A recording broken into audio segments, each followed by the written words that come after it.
In the year 2000, the government of the Czech Republic grew tired of the heavy medical bills caused by smoking and decided to do something about it.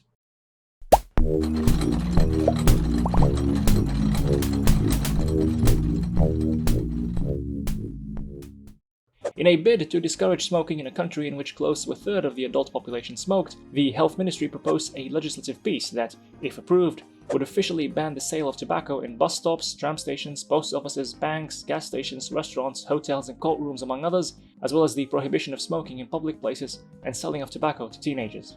The intent behind these drastic measures was lowering the burdensome medical costs associated with health problems caused by heavy smoking, which was estimated at 15 billion Czech coronas, or around $400 million unadjusted for inflation for the year 2000. Naturally, this was bad news for smokers, but it was really bad news for tobacco manufacturers operating in the country, namely the venerable Philip Morris International, which controlled some 80% of the local tobacco market at the time, mainly through its infamous brand Marlboro. Philip Morris was working overtime to persuade the Czech government to back down on its crackdown on the industry before it's too late, and to do so, they hired financial consulting firm Arthur D. Little on a mission to produce a totally honest, wink wink, completely objective, wink wink, and entirely devoid of any conflicts of interest, wink wink, study showcasing the fiscal benefits the government would lose in exchange for reducing its medical expenditure. Based on data from the previous year, the 100% legitimate report produced the following.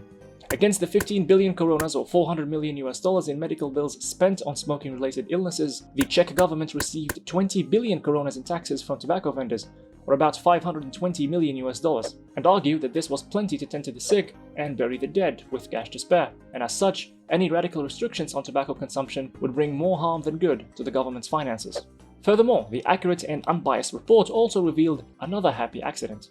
In the previous year, just over a billion coronas, or about $30 million worth of retirement pensions, were not paid, as the beneficiaries, 22,000 people, died as a result of smoking by the end of the year, sparing the government further expenses. Meaning that in addition to the significant tax benefit, the government also won't be stuck paying retirement pensions for very long, as not many smokers would live much longer past retirement, and with any luck, some might even die before said retirement. So, in simple math terms, tax money received from tobacco sales, plus pension money that would have been paid if the recipients were still breathing, minus the medical expenditure on tobacco-related health issues, is a net positive of plus 6 billion coronas, or $150 million if the health ministry shuts its gob and allows tobacco consumption to go unopposed. Philip Morris could hardly contain their excitement once they got their hands on the report and immediately distributed it to members of the Czech Parliament in the summer of 2001. But before they finished undoing their trousers, the report got leaked to international press, which came to the shocking conclusion that the results were largely fabricated and intentionally overlooked crucial factors, such as the significant loss in productivity and expertise in the workforce, lower consumption rates as more people died prematurely, and last but by no means least, the emotional and mental toll that these deaths take on the hearts of their loved ones. These extra costs elevate losses caused by tobacco deaths far beyond any fiscal benefits it may provide. The event was nothing short of a scandal for Philip Morris International, which apologized to the Czech government and parliament through its then Vice CEO Stephen Parish, admitting that the study was a terrible mistake. Thank you very much for watching, and I hope you learned something. We are deeply sorry. We're sorry. We're sorry.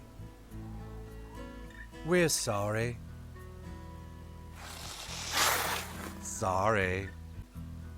We're sorry. We're sorry. Sorry. We're sorry.